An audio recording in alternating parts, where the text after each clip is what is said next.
Vamos ter o prazer de ouvir de novo nesta hora John Starnes, Graça Muito Especial.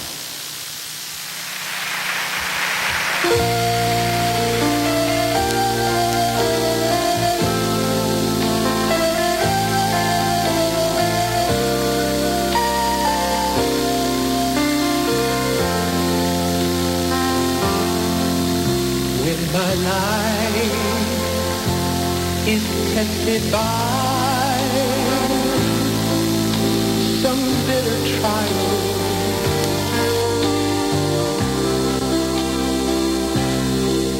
when the tempter tries to tempt me in life's way,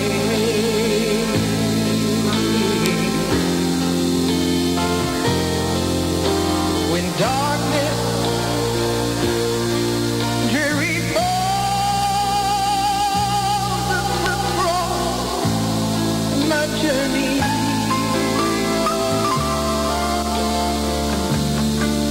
that's when Jesus gives a very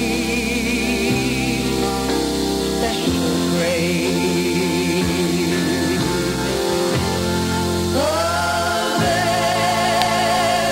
special grace in times of trouble. A very special grace to see me through. A very special grace to heal all my heartaches. Now Jesus wants to give this special grace to you.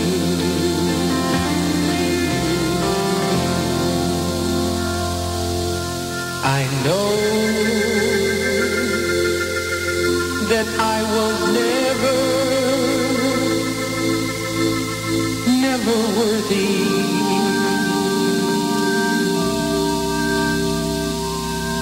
My sin demanded I be punished too.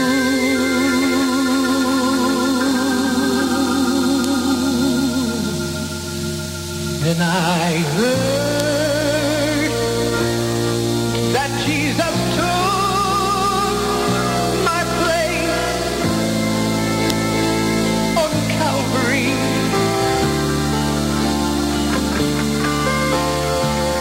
And his very special grace was there to see me through. A very special grace in times of so much trouble.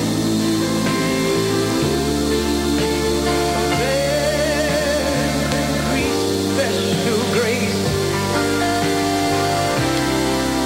to see me through. A very special grace just to heal all my heartaches. Now Jesus wants to give this special grace to you. Now Jesus wants to give this special grace to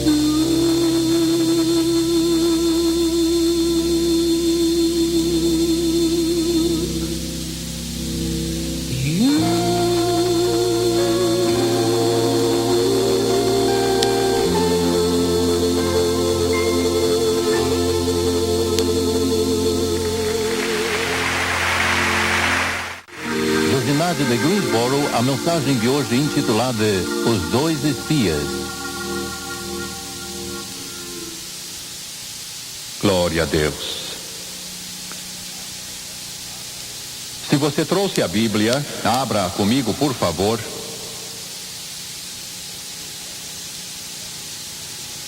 No livro de Josué, capítulo 2, o primeiro versículo.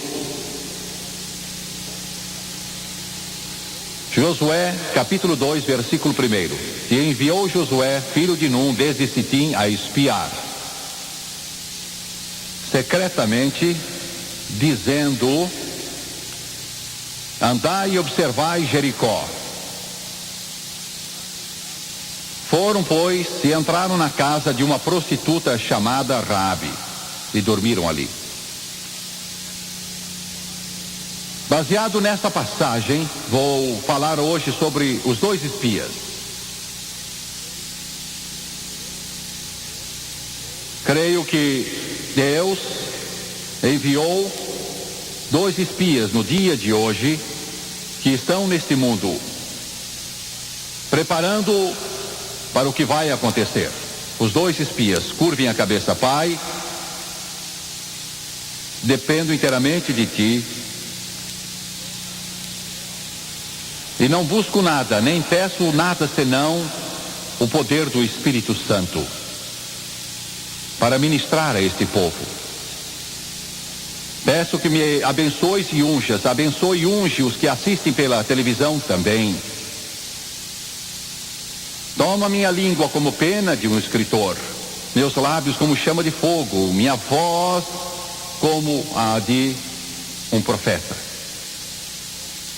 E Senhor, eu te darei todo louvor e toda glória, e peço tudo no nome poderoso de Jesus. E todos disseram amém e amém. Este mundo está a caminho do juízo. Tão certo como estou nesta plataforma, isso não poderá ser evitado nem impedido. E isso virá bem mais cedo do que nós esperamos.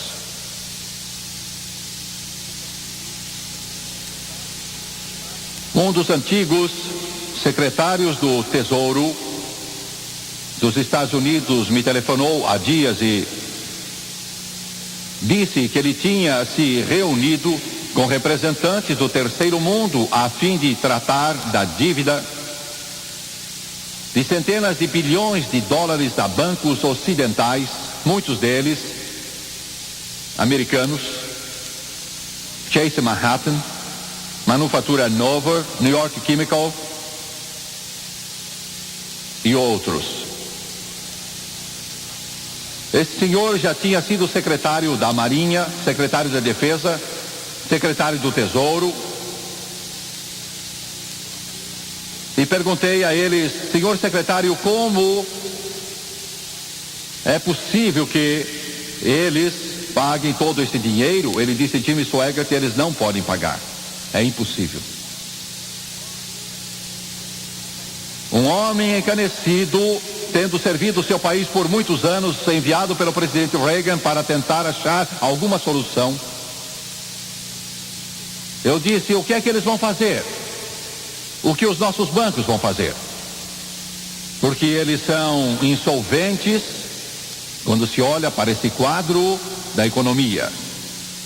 Ele disse: eu não sei. Eu tenho conferenciado com muitos dos representantes da maior parte desses países do mundo, uma vez ou outra, e economicamente a situação, mesmo que o público em geral não saiba, é mais propícia do que nunca a um desastre em grande potencial. Eu disse: que faremos? Ele disse: eu não sei. Estive na África há algumas semanas. A África é uma enorme bomba com um pavio já aceso. Ela enfrenta a contingência de 100 milhões de africanos morrerem de fome até o fim do século. A possibilidade é real.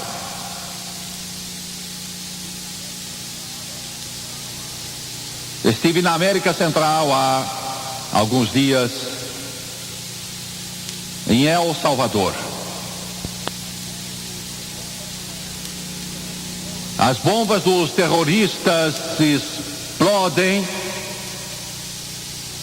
no esforço de dominar aquele país que poderia ser mais importante para os Estados Unidos do que imaginamos.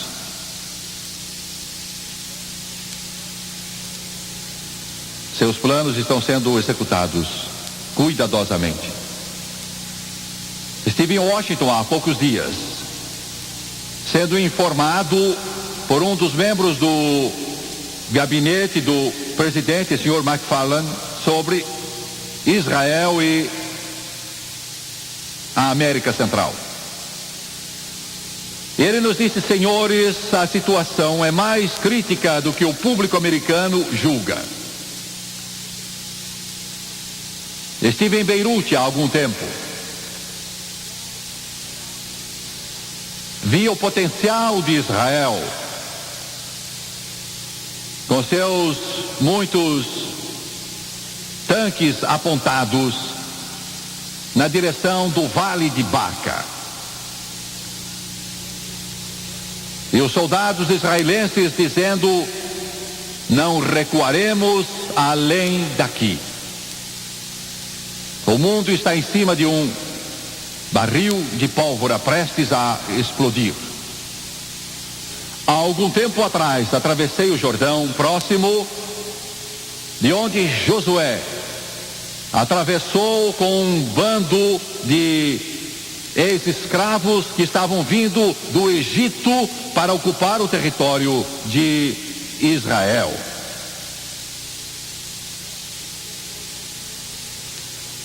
Quando eu atravessei aquele riozinho insignificante para os padrões americanos, eu não pude deixar de contemplar, de meditar, de pensar sobre o dia, sobre o momento distante em que Josué atravessou e Deus abriu o caminho milagrosamente através do Jordão. E ele acampou em Gilgal. Jericó. Como uma poderosa fortaleza, ali se divisava uma das cidades mais poderosas do mundo daqueles dias. Suas portas eram trancadas. Deus ia julgar aquela cidade.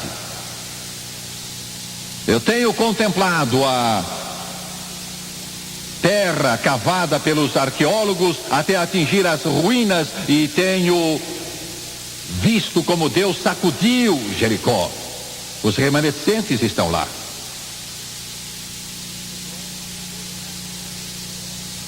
E Josué mandou 2 espias a Jericó. E Jericó é um tipo deste mundo, quero que me ouçam bem. Você está aqui hoje assistindo pela televisão. Mesmo o homem da rua, o homem que pouco sabe de diplomacia, o homem que pouco sabe de geografia, o homem que pouco sabe das coisas deste mundo, ele sabe que algo vai acontecer. Ele sabe que o mundo não pode continuar como vai indo. Ele sabe que algo precisa ceder. Ele sente, ele percebe. Desde as encostas de Beirute, com os jovens soldados israelenses, até a cidade fumegante de São Salvador, as extensões da África, algo está para acontecer. E agora em definitivo. Jericó está firmada ali, com sua força, com seu poder. Nenhum exército sobre a face da terra naquele dia poderia destruir as defesas da cidade de Jericó. O mundo está se armando em proporções sem precedentes. $100 milhões por dia são gastos em armas, munições, tanques, aviões, de toda a espécie.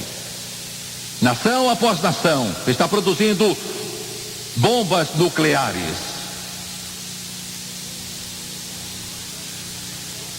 O mundo prende a respiração sem saber quando um louco Khomeini, um louco Gaddafi, vai pôr as mãos numa bomba atômica. Jericó aparece à distância. E Deus pronunciou juízo sobre Jericó, e Deus pronunciou juízo sobre este mundo. Jericó está cheia de todo tipo de pecado, devassidão, sujeira, obscenidade, decadência que a mente do homem mau jamais seria capaz de imaginar. Este nosso mundo atingiu o ponto de ebulição. Depois de milhares de anos de o Evangelho ser pregado, depois de Deus haver tocado este planeta tantas e tantas vezes, o homem tem voltado as suas costas para Deus e continua a andar em seu caminho mau, de punho cerrado para Deus, dizendo: queremos o pecado, queremos o mal, queremos a impiedade, queremos a obscenidade. Mas eu quero avisar você que este planeta, quem tem o título de propriedade dele não são os ditadores, os déspotas ou os demônios, mas o Deus Todo-Poderoso é o dono desse planeta, e seu Filho Jesus derramou seu sangue para salvar o homem. O mundo caminha para a destruição, e ela está bem próxima de nós. E este é o momento mais perigoso que o mundo passa, e também o mais maravilhoso que ele já viu. Dois grandes poderes lutam por liderança. O Armagedon já se descortina. Os clarões luminosos do último conflito podem ser vistos à distância agora mesmo. E lá está Jericó, com seus altos e poderosos muros. E Deus diz: eu vou julgá-la. E Josué manda 2 espias. Não há nenhuma razão militar ou terrena para Josué ter mandado esses 2 espias. O uso que Josué poderia ter tido desse reconhecimento de Jericó era inútil. Ele não iria servir a nenhum propósito sequer. Deus não ia depender de estratégia militar, ele não ia depender de algum poder militar ou força militar ou dos exércitos de Josué, porque Deus ia arrasar Jericó com seu poder. Então por que mandou os 2 espias? Quando eles chegaram, eram estrangeiros nessa cidade má, ímpia, suja. Eles descobrem ali uma certa mulher de má reputação, Raabe, a meretriz. E acreditem ou não, é um tipo de você e eu.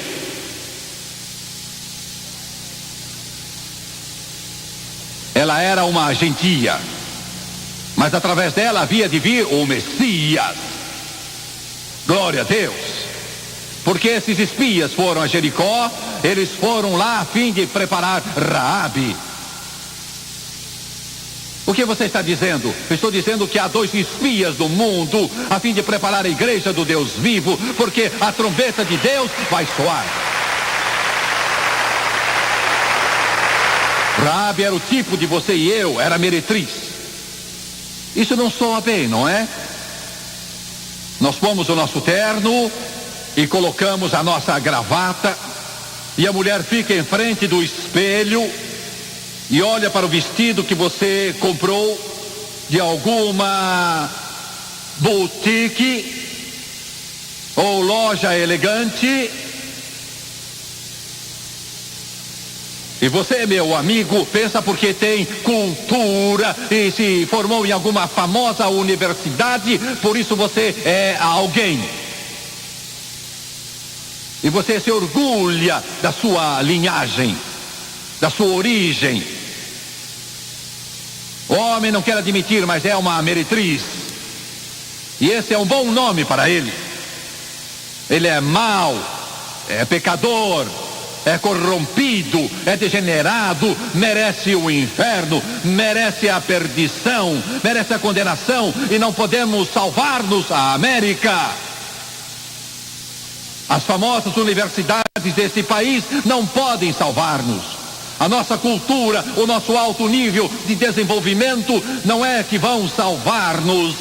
A bioquímica não nos salvará, os cientistas também não. A América precisa de um avivamento com o sangue de Jesus cobrindo-nos. Ele é a nossa esperança, a única esperança.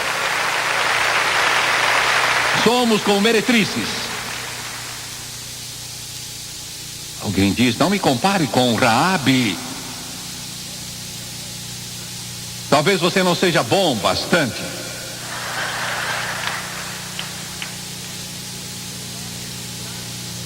Eu sei por quê, recebo cartas de vocês. Você está aí pensando, de que você está falando? Você me diz em suas cartas, de que você está falando, pastor? Eu sou membro de... Oh!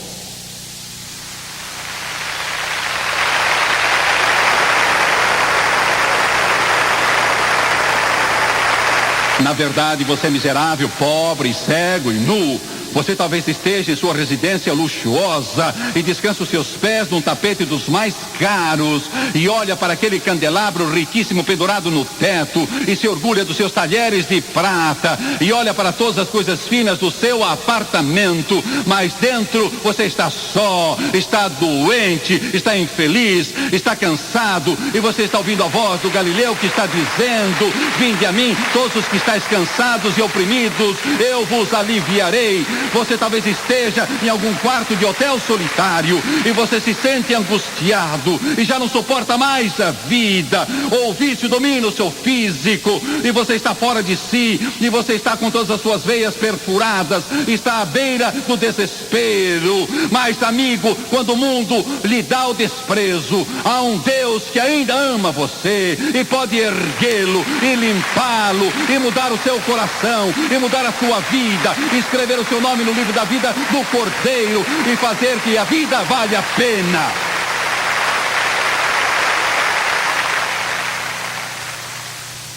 Você não pode salvar-se. Este é o problema. Colocamos a nossa igreja antes de Jesus, mas ele não está interessado em nossa igreja de vidros coloridos. Colocamos nossa cultura antes dele. Perguntam o que somos, dizemos Batista ou Assembleia de Deus ou outra igreja qualquer.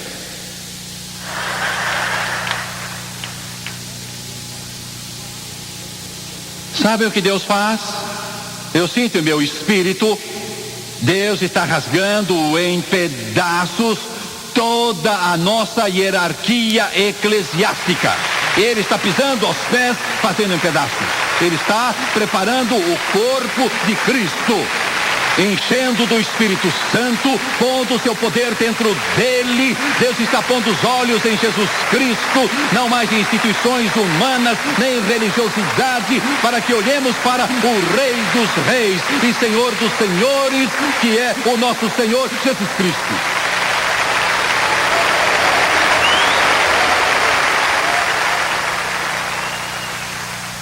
Jericó é um tipo do mundo.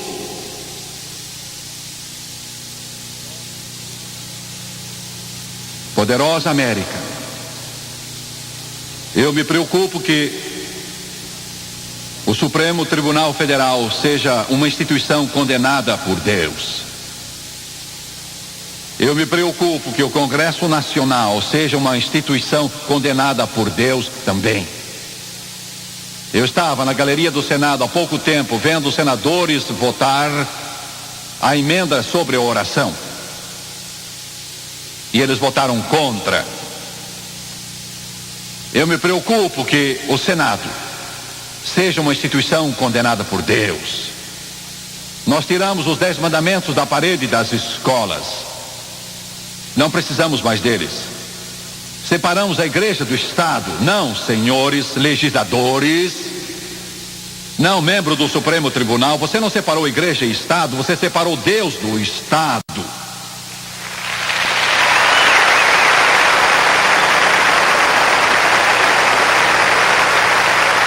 Nosso Supremo Tribunal nem sabe definir obscenidade. Um menino de 8 anos sabe.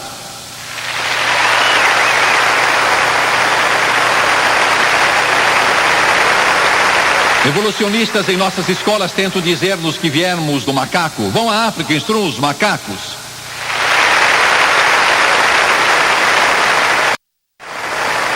Não insultem os macacos.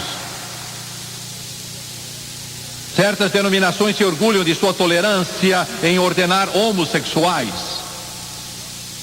Deus condenou instituições religiosas desta nação. Falsos pregadores com colarinho clerical levantam nos púlpitos, comentam a palavra de Deus, se é que eles creem nela. Eles não são mais do que vermes espirituais, parasitas.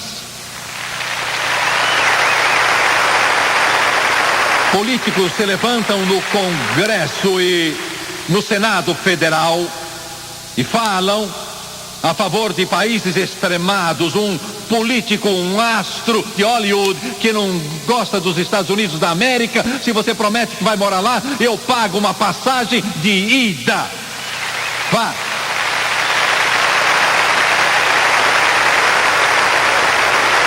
Uma cidade dos Estados Unidos anunciou que não vai mais saudar nem jurar fidelidade à nossa bandeira.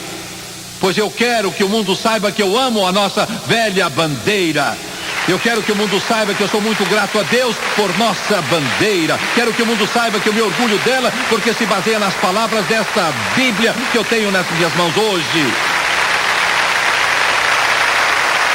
E eu tenho uma mensagem para os liberais que tentaram tirar a Bíblia das nossas escolas, tentaram tirar a oração do coração das crianças. Esta nação não vai ser entregue aos poderes do inferno. Ainda há muitos crentes que confiam em Deus, que amam Jesus Cristo, que acreditam que no princípio Deus criou o céu e a terra, que acreditam que Jesus Cristo é o Filho de Deus, que é o próprio Deus, que acreditam que Ele morreu e que ressuscitou e que vai voltar um dia destes, coroado Rei dos Reis, Senhor dos Senhores, e que esta nação que foi fundada pelo Deus Todo-Poderoso vai passar por um grande avivamento à moda antiga e irá tocar toda a cidade, toda a vila, todo o povoado, todos os lugares desse país que chamamos os Estados Unidos da América.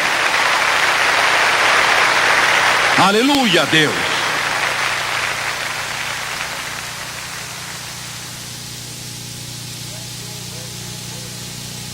Josué enviou 2 espias. Deus mandou 2 espias hoje. Sabem quais são? O primeiro é a palavra de Deus.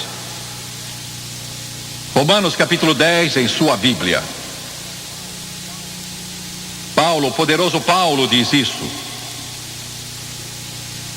Nesse capítulo, iniciando no versículo 14. Ele diz, pois como invocarão aqueles a quem não creram, e como crerão naquele que não ouviram, e como ouvirão se não há quem pregue? Pregadores nunca foram apreciados, especialmente evangelistas.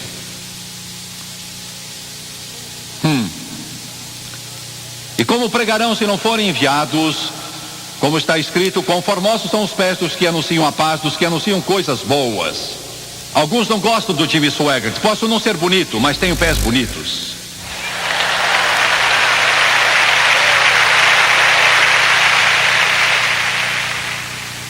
Mas nem todos obedecem o Evangelho.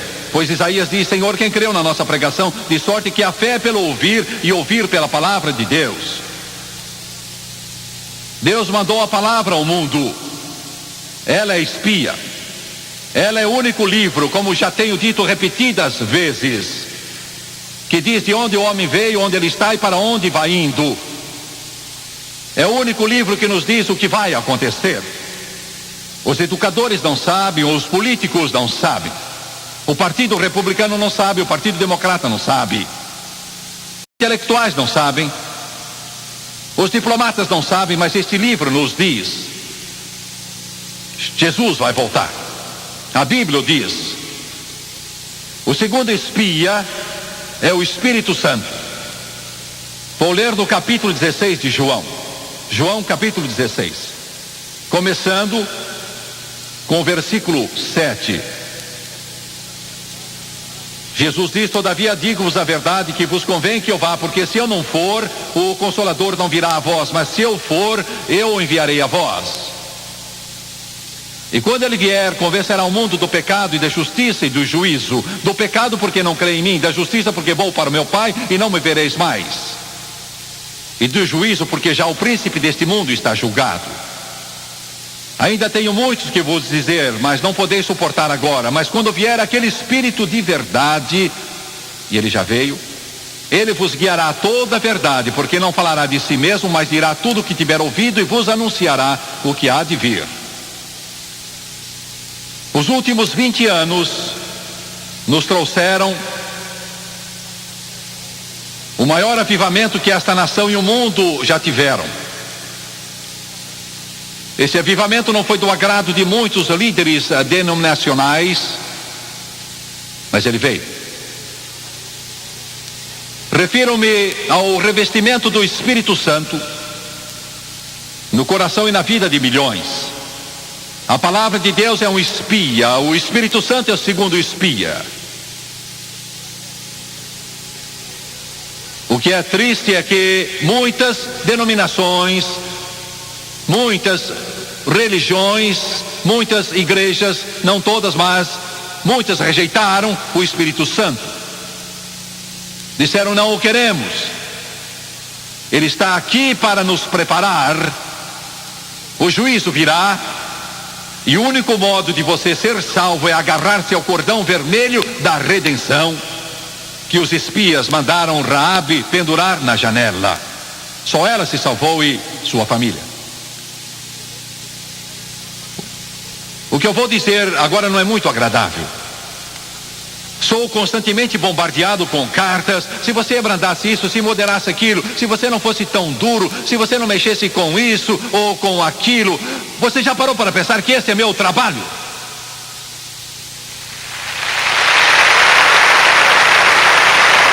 Fui chamado para isso.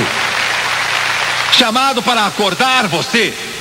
Eu fui chamado para irritá-lo e para que você desperte do seu sono e faça alguma coisa diferente. É minha chamada. É minha chamada.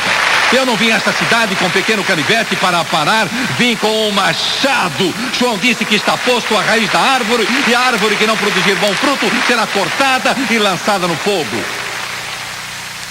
Sem o batismo no Espírito Santo, e não é uma denominação, é uma experiência de Deus. Sem o batismo no Espírito Santo, você nunca saberá como adorar a Deus. Sem o batismo no Espírito Santo, não haverá poder nas suas igrejas. Não haverá poder em suas vidas. Sem o batismo no Espírito Santo, você nunca saberá amar Jesus como Ele deseja que você o ame. Mas alguém diz: a nossa igreja não crê desse jeito. É mesmo? Não crê? Eu posso ver você agora, quando chegar no céu e for chamado, e Deus diz: por que você não me obedeceu? E foi batizado no Espírito Santo como eu lhe disse. Por que não fez isso? Porque Ele nos ordenou, em Atos capítulo 1, que fôssemos cheios do Espírito. E você diz: bem, minha igreja não cria nisso. Ela não ensinava isso. Minha igreja não explicava isso desse modo. Ela dizia que isso só aconteceu com os apóstolos. Minha igreja diz que acabou há 1900 anos atrás. Minha igreja diz que houve e que haverá, mas não agora. Não importa o que sua igreja diz, porque a palavra de Deus diz: recebei vós o Espírito Santo.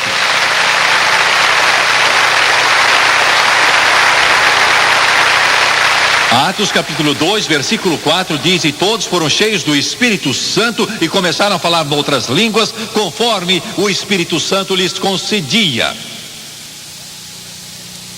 Alguém diz: Jim Swaggart, eu o acompanhei até aqui, mas desse ponto vou deixá-lo. Não é meu problema. Não é meu problema. Eu não aceito esse negócio de línguas, Jim Swaggart. Quando você for cheio do Espírito Santo, vai entender.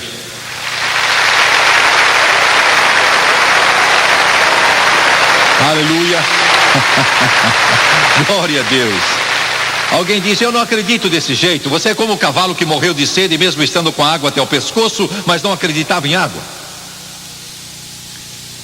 Enchei-vos do Espírito Santo. Enchei-vos do Espírito Santo. Este é um dos espias que está no mundo hoje. Eu vou dizer uma coisa com toda a humildade que me é possível. Se é que eu sou uma pessoa humilde, ache uma igreja. Não importa o nome que ela tem na porta. Ache uma igreja que crê neste livro e na qual o pastor prega sobre o batismo no Espírito Santo e entre nela. E adore a Deus e ame a Deus.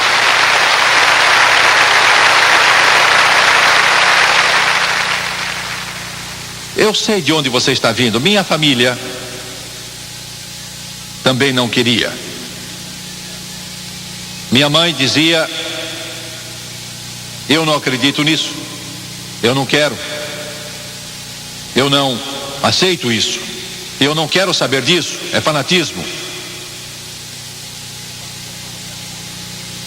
Minha família toda tinha sido salva. Amava Deus. Eu era um menino.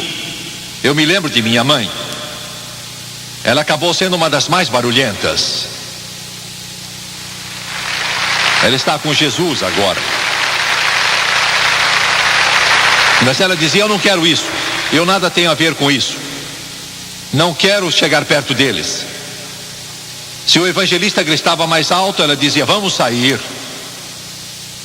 Se ele falava em línguas, ela dizia: esta é a coisa mais absurda e fanática que eu ouvi. Vamos sair daqui. Ela não queria isso. Mas chegou uma espia.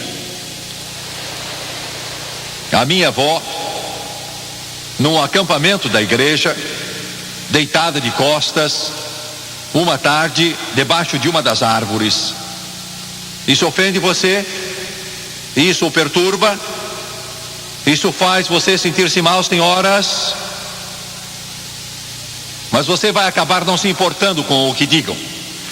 E minha avó, deitada de costas, gostava de me contar repetidamente. Eu tinha 8 anos na ocasião, e eu dizia: vovó, diga-me como Jesus a encheu do Espírito Santo. E ela me contava, e quando chegava no ponto em que o poder de Deus ia descer sobre ela, ela me contava, começou a falar em outras línguas, e então aquela sensação passava dela para mim.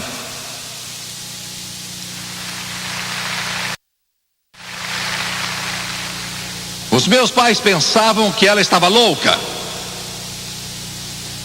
Ela era a mãe de meu pai. Ele dizia: ela está louca, varrida.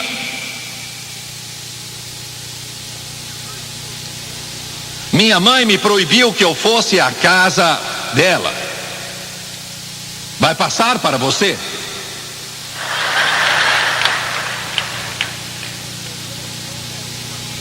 Eu sei de onde você está vindo. Já estive onde você está. Sei como você se sente. Ela disse: não quero ter nada a ver com isso. Meu pai dizia: menino, se você for lá, eu lhe dou uma surra. Sua avó ficou maluca.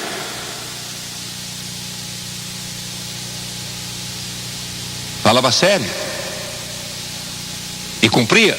E não era como alguns, ele cumpria. Mas eu ia. Eu ia.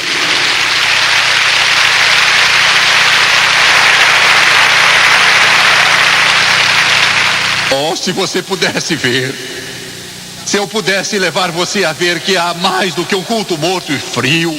E você se esforçando para merecer um lugar no reino de Deus, e você vai, e você vai, e você vai, e a mesma coisa toda vez que eles se reúnem lá. Existe algo mais do que isso, há uma coisa melhor. Ele pode vir e viver dentro de você, até que corra um poderoso rio em sua alma. Ele brota como um jato dentro de você, é o batismo no Espírito Santo.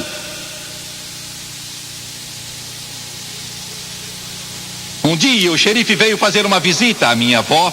Realmente ele veio visitar meu avô. O meu avô era chefe de polícia.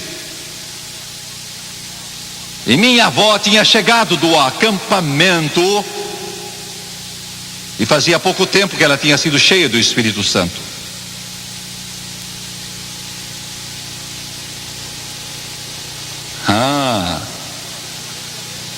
O xerife parecia mesmo um xerife. Cabelos pretos, estrela no peito e um 44 no cinto. Durante todo o tempo da minha infância ali, ele era o xerife. Ele bateu na porta. E minha avó estava sempre imaculada. Estava sempre bem vestida quando saía. Vestia sempre a sua melhor roupa.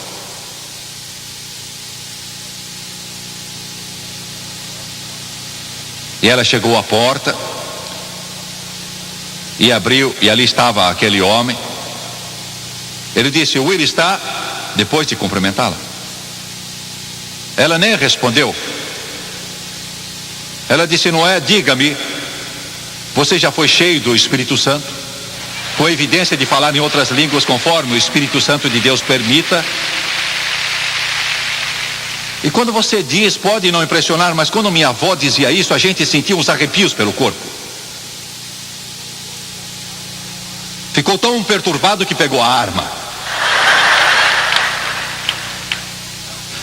E afinal disse: não, eu acho ainda, não, eu acho que sou membro e não conseguia lembrar o nome da igreja que pertencia, não conseguiu.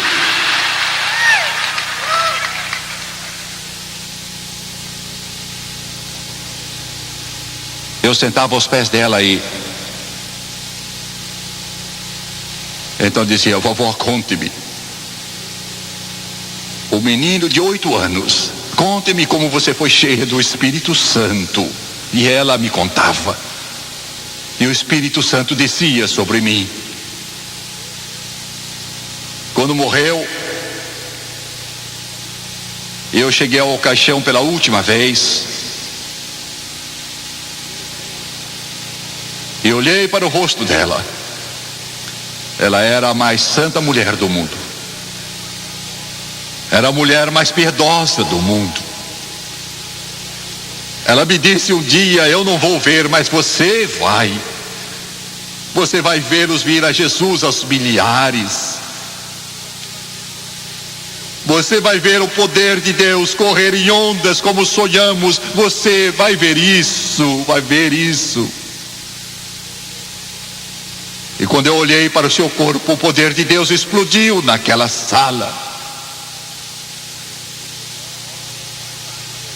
Homens começaram a tremer ali.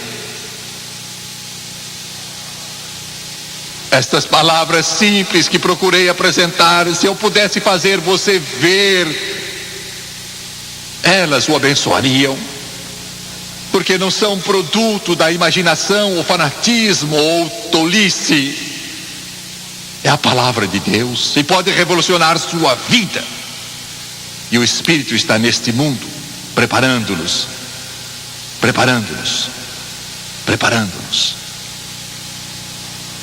Os dois espias, a palavra e o Espírito Santo. Curve a cabeça. Pai,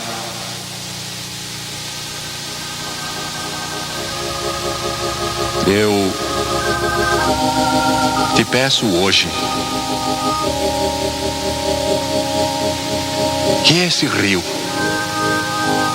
corra.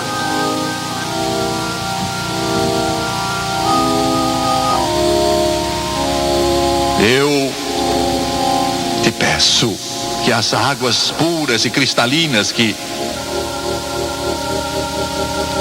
tu desejas derramar sobre esta congregação aqui neste dia. Que eles bebam dela, que bebam dela, que bebam dela e fiquem satisfeitos. Toma estas palavras, Jesus, que eu proferi. Toma-as. Curvem a cabeça, fechem os olhos. Charles está tocando esse belo hino que diz: existe um rio que corre do trono de Deus. Existe um rio que está cheio do seu amor. Vem para as águas. Elas são abundantes. Existe um rio que nunca vai secar. Quantos aqui hoje podem dizer: eu tenho procurado a face de Deus e tenho pedido a Deus constantemente: ó Deus, o que tens para mim neste culto? O que tens para mim? Espírito Santo. Quantos dizem: Jimmy Swaggart, sei que sou salvo, não tenho dúvida sobre isso, mas eu ainda não fui batizado no Espírito Santo. E eu desejo ser cheio do Espírito Santo. Levante a sua mão para que Deus veja. Não irei constranger os, dou-lhes minha palavra em toda parte, neste auditório. Ergam a mão. Obrigado, obrigado. Vou pedir que todos se levantem, todos se levantem.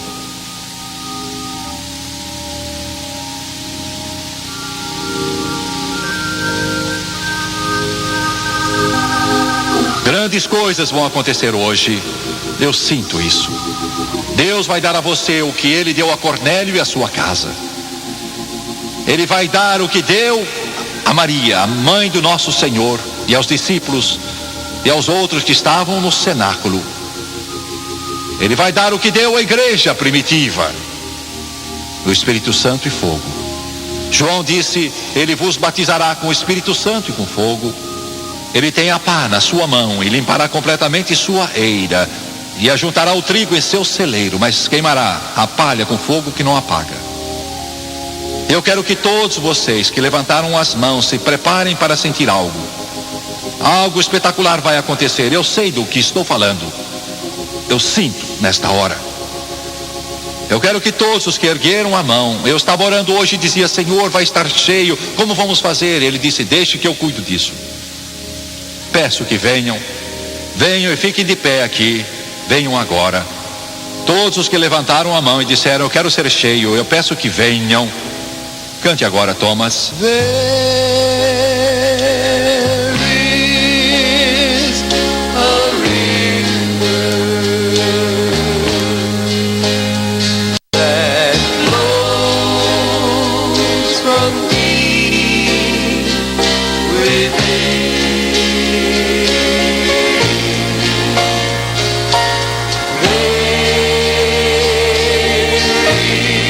Há uma fonte que limpa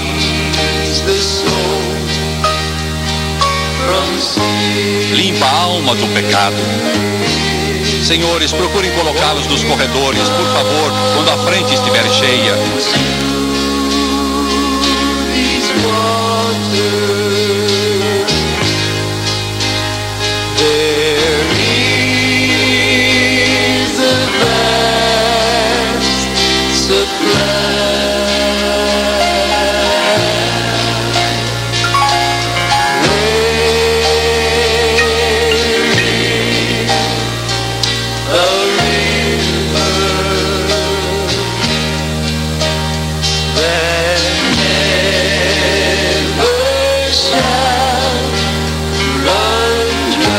Cante mais uma vez, por favor, Thomas, cante.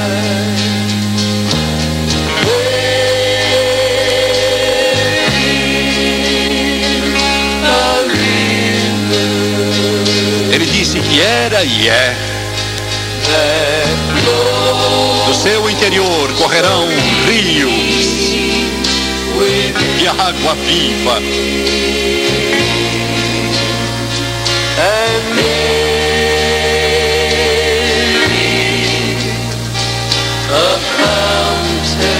Oh, há uma fonte that free